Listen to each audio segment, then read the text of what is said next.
Musa Mamadi Sissogo ni bɛɛ lajɛlen b'a wele Vie n'ale maire ka dangan ye Kulun mairie la. A nana o ka baaraw kɔmasegin kɛ o ka sigidalamaw ye n'an ko ma restitution. A bɛ sigida min na n'o ye Kayindi Sidiya ye k'a ka kan a kana baara kɔmasegin kɛ sigidalamaw ye sabula olu de kɛra sababu ye ka sigi mairie kɔnɔ. O kama Musa Mamadi Sissogo ni bɛɛ lajɛlen ko a ma Vie a ko a b'a fɛ ka baaraw dankɛnɛmaya baara minnu bɛ ka kɛ Kulun mairie kɔnɔ. A kumaba n'a fitini a y'a bɛɛ lajɛlen ɲɛfɔ a ka sigidalamaw ye. An ye min sɔrɔ o kɛnɛ kan an ka ɲamada o fɛ.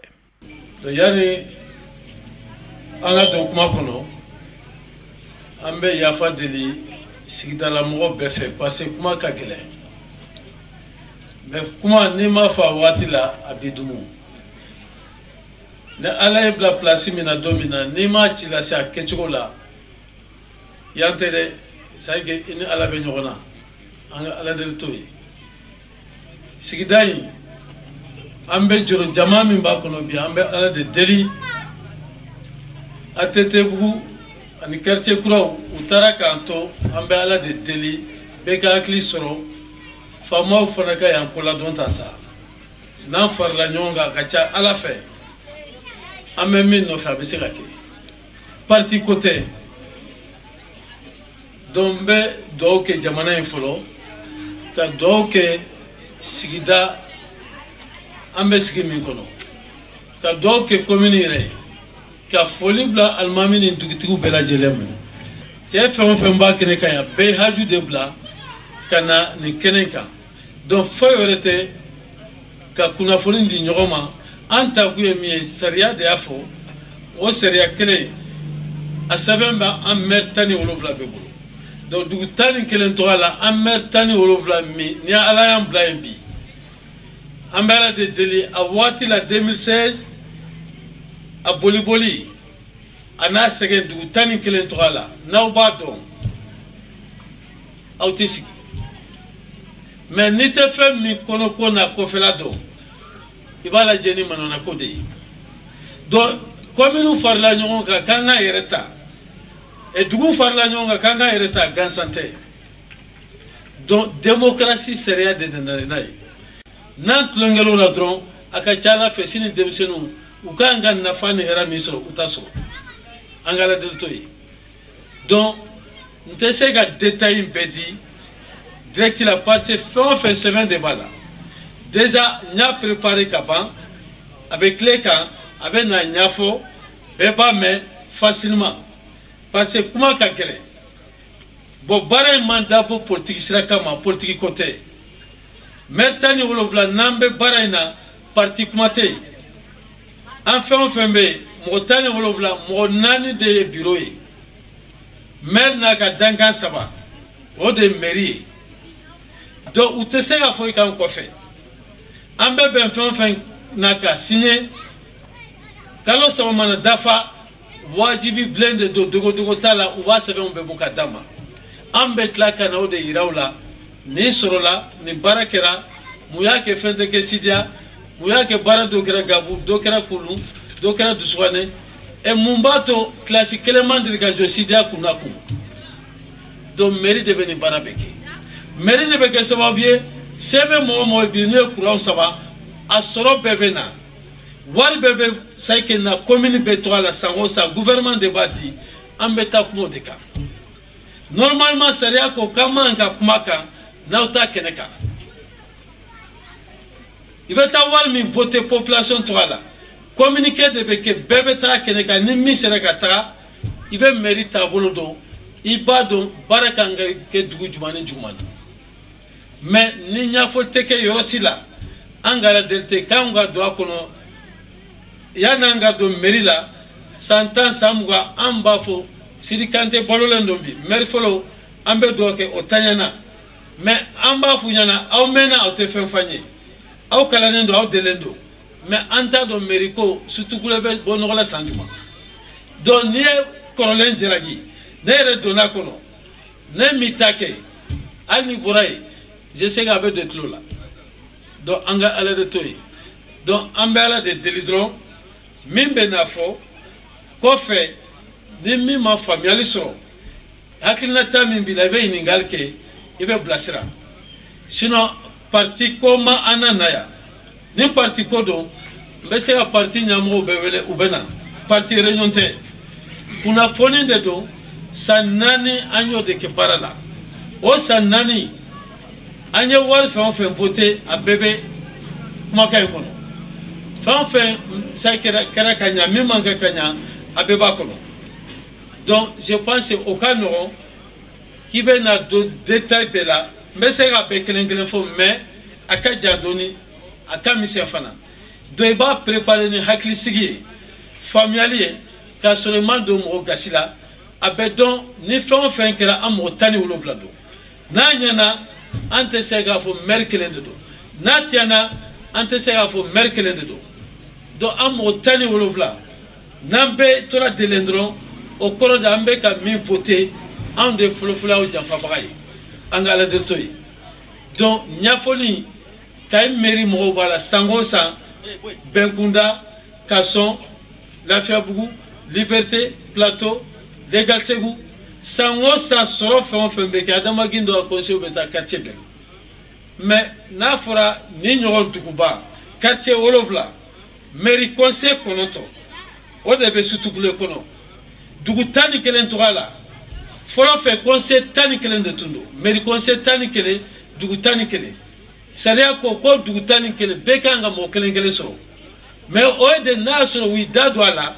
jeunesse dado la amba fe kan sendo anga sigda joli la mais arana na ke ko sutugule jama chara ko doka fara mairie conseil ka akera mo tani wolo blay do an gardige do na la tande o mo tani wolo la mo kononto drone de seconde le bestidia be et surtout le be ato dugu kononto be wula kono dugu nani be mairie conseil tubulu ibalo mumboke yan jama commencera ka familial soro jeunesse commencera ki dado ure ka faso joli la uya do na ere ma sendo sigida inte nyalabo na ere ma wuli ka antege di nyoma pote na siamaya donc akela sababu atete bugu mi sigida labanye ama fsanu ele me ube mindo anu ya tabolo minta muso nani e muso saba de mairie conseiller ani chekele mais na fora depuis ala yanda samwa niko muso keleman delika ke conseil folo o bayira ante fende nyafawye o be dogo lembawla en flo de jafa konota muso saba mairie conseil kene o de be atete bu kono tu vois donc da fora ni jama bade fo gidron ko fe ko muso siman delika ta folo même muso ga hake defend war bebe na betwa la hallo juruto ka deme abena école soga wari abebena abebala abebena nyafo obe familialike ambe kuma ni bedeka wari mimbe sur impôt la ande ba signer ka fa ka donina mer na ka danka mba waleya nuye kalo saba dafara nu ma fen famye en fana yu toye an yaw jafa ka tlaka olu sutura je sais que encore mando de kama do ta fe o mikafo olu de folokan ko nyafo benyana men de la na ita dabla o de mo retari de mo janfa kelena ate laban temseni chara ko jugu jama dama temina sorobe komina me komini population bebe degun kono kadaka mimba jukoro mimba kono lala autanya do saria ya de yamaro kanga nyafoye ne netenga dana drapeau ndo bara de make abe donde kuye merie kay bara jumake niado dana jumandari ka niado c'est pour ça netado meria te foye saratala ite sarakalola meria ere sariako comme manga do meria la nite bara do liere ou be ni mechetila mais ni meri ke mechetro population ga wari be ka kitai obeke sababu o population te raso ameno de kono do amando gasa amando ko sarike ambeta problème la c'est moi mais on donna ko janfa mi menacena en fana be do akono soroinka abena bede kama meritate dugutigitate almamitate dugutani kelembe ka soro de tado don na fora mo tani wolo vla beta voter ola bebe sigile bebe son meri beta uya don ta uya bota mais ne matiga hakeyin dombi deme akagelande don ni miri merikoma Kaiba mairie fleni milliard kele ani million peut-être million biseginiko sans qu'on ode ou kapise normalement wari de kan ka soro o kan ga do fena ou konso be yala nu tara dugutigi du kono ou be dugudenw wele ni mo sera kana nu na kay ni dugutigi la san ou be de wele ou la fait bon kay ni awbe ni impôt de sera bon kay ni wari de soro la do anya ni école sa ko de joyi maintenant on va faire ni fossé de séa ni paré ni de kanga ke do na fana sera kan ni ke ambe ni barakawi mairie be de fleni olubo barala mairie ere dobe na réunion beke radio privé ou de bétail en conseil fin fo ambe kuma gambe savait ambe ba signer de olubo la passer ça que niel medinta nous ka conseil ñogo soro ou ba do dugu bete segana radio de vous ka communauté là fin fo betlo bala solo fin be voter betlo bala babe fo de la vraie démocratie do démocratie nana amana ka ñogo doya amana ka ñogo na gosi mais kawbe misro jombe se kala bara awbe misro ese na ya sura autenyon sutra la kaloga munyato herate se awma do wati do de sera abese ake sanduru wele bese ga ansore mais abese ake atansore mais angale delte sanduru ga dafa ibe sigida mina folo kanga nyafo ko nanga kalo saba fana dafara nanye réunion ke ko manam bana sigi domina saben dira mairie conseil ou tani wolo blabema ko na ma se kata dugu nin dugu aya nyafo radio so la bekame kauta kundefle mais na manya aka ko ba were bulu na unyana gouvernement ba deme gouvernement te se ka deme ka so janfa be ka tourner atese ka ke donc ameno de kono nyafo tekela et ensuite en miswandira nan tora kan dade avec que sababuye an yere ba yere yinga sidia mikoro gaini folo jumaye kalawero do ka siga keya abisa ke classe sabaye abisa classe woroye mumena noye sadia ko dutigi kemebe yoro fo ase dutigi keme flama anna mo bore ne dusuganeta wi chesiri mairie école sojoy mairie ka warte bara do de kera min bayra conseil ya votuke amba fe école so do ka jo dusukade mais jama jolbeya depuis communiqué d'amna sidia ya fo gidrondala kwali classique clémence ka jo sidia kono anga ire ininga do beka do faire bate flaflade soit ibe tout tiatriko ou bien soit ibe tout tialkela ko ibe se ga min de me kalonka ibo de me hadamade asirai mais fait jamana développement sigida ka yirwa mairie de ba beke école so ba on de bolo docteur so ko ba on de bolo a million tamambena mais en conseil memba voter là en conseil memba mairie kono anta do wari retara rojuma nantora de loka o bayira sanduru temina ante se ga maire tiragi anaka danka on te se ga fin fuma du fait que entre uruko ambado ambe misine jafado ate passé donc ala barkala ala de sebale de ka adoirana ka hakli dama ika damna ere ka sigdala folo inolu ka nyon kuma nyoya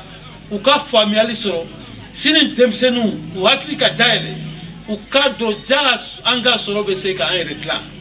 abe se ka ke donc oyorola mbe daya folo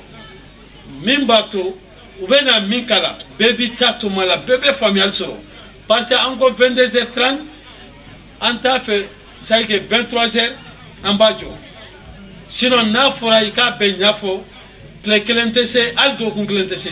parce que ça nani avait fait voter il te sait ga signa fo kalo kelen ko était c'est il be do drone de fala donc au hora de don ka fo jamanyana parce que muna enquête folo min kɛra wariw min ni détournement kɛra kɔnɔ wariw dɔ la segina pôle économique la nta hakɛ dɔn donc o dɔrɔn bɛ kɛ sababu ye mairie tɛ se ka gérer ni mairie kelen tɔgɔ ye mɔgɔ 17 fo dɔ de ka da la k'a fɔ nin tɛ se ka kɛ k'aw b'a dilan aw sago la donc o tɛ i bɛ mɔgɔ contre la mais an ka kɛ sababu ye an bɛɛ bɛ min signé an kana ɲɔgɔn janfa kɔnɔ a cɛ man ɲi donc o yɔrɔ de don n bɛ yafa ɲini bɛɛ fɛ ka folikɛlaw fo mɔgɔ o mɔgɔ sen sera yan kuma ka gɛlɛn kosɛbɛ. Kayindi Sidiyakaw kɛrɛnkɛrɛnna Musa Mamadi Sisogo vie a ka sigidalamaw u nisɔndiyara kosɛbɛ u y'a jira k'a fɔ nin y'a siɲɛ fɔlɔ ye maa kana baara kɔmasegin kɛ olu ye wa k'u ye fɛn caman faamu mairie yɛrɛ ka baara la a bɛ baara min kɛ sigidalamaw ye. Ala sɔnna ma an balimakɛ vie n'o ye Musa Mamadi Sisogo ye n'an b'a fɔ ma ko vie Ala ye ale de gɛrɛsɛgɛ bɛ mairie ma. Wa Ala sɔnna fana a ye konajɛya ta ka ɲɛsin a ka komina denw ma bari mairie bɛ yen nɔ a y'a fɔ cogo min na jamana fɛnw tilalen décentralisation kɛlen a yɛlɛ k'a fɔ ko sigidaw ka di u yɛrɛ ma u yɛrɛ ka u ka mara kɛ u ka jamana représenter u ka sigida la wa o la jamana bɛ tila ka u layɛ aw mana kɛ mairie ye ka don mairie kɔnɔ a bɛ na ni a ka baaraw de a ka kan ka baara min kɛ a ka commune na a ka ɲɛtaga kama o baara yira kama ka ca la jamana fana bi a dɛmɛ ni a ka baara de ani projet minnu bɛna k'a dɛmɛ a ka baara la misali an ka sigida la an ka denmisɛnninw ka ca u bɛ taa kalan kɛ yɔrɔ wɛrɛ an mago bɛ kalanso la projet bɛna a fɔ an ɲɛna a ka jɔda ye jumɛn jamana ka jɔda ye nin anw ka jɔda ye nin commune yɛrɛ ka jɔda ye jumɛn ni a y'a ka jɔda yira n'a ka baara kɛla n'a ka baara ɲɛna n'u y'a ye mairie ka gestion ɲɛna baara min dilan ma y'a kɛ ka ɲɛ wari ma tiɲɛ wari ma taa yɔrɔ si fɛ ni mairie u bɛna a fɔ ko aw ka mairie aw mago b'a ka mairie ka ɲɛtaga la Ala bɛ sɔn ma o san nata a ka mairie ka budget kun ye min ye o bɛ dɔ fara a kan o la ka ca la a b'a sɔrɔ mairie n'a bɛ baara kɛ la a b'a ye a ka commune de bɛ yiriwa ka taa fɛ commune tɛ segin dingɛ kɔnɔ fiyewu. An ka ciden n'o y'an ka conseiller an ka foli b'a ye a ye fɛn f'aw ɲɛ bi an kun tɛ fɛn minnu dɔn an b'a ɲini a fɛ fana n'i ko k'i bɛ jɛya kɛlɛ kɛ a ma nɔgɔ donc a bɛ muɲu a bɛ sabali an minnu fana nana lamɛn an fana k'an ka tata ta an ka baara kɛ n'a ye a bɛɛ ye dugu in ka ɲɛtaga de a bɛɛ ye ka anw de bɔ dibi la donc halisa an b'a ɲini Ala fɛ commune Ala k'a taa ɲɛ halisa a bɛ sira min kan Ala k'a mɛn a kan. Lamɛnbaw an ye nin de sɔrɔ Musa Mamadi Sisogo ni bɛɛ lajɛlen ko ma vie a ka baara kɔmasegin kɛnɛ kan n'an ko ma restitution vie y'a yira k'a fɔ nin tɛna kɛ a siɲɛ laban ye fo ka taa fɔ don min na ko ale bɔra mairie kɔnɔ ko sigidalamaw tɛna tigɛ ale la ka sababu kɛ k'u ma ladɔnniya mairie baaraw la.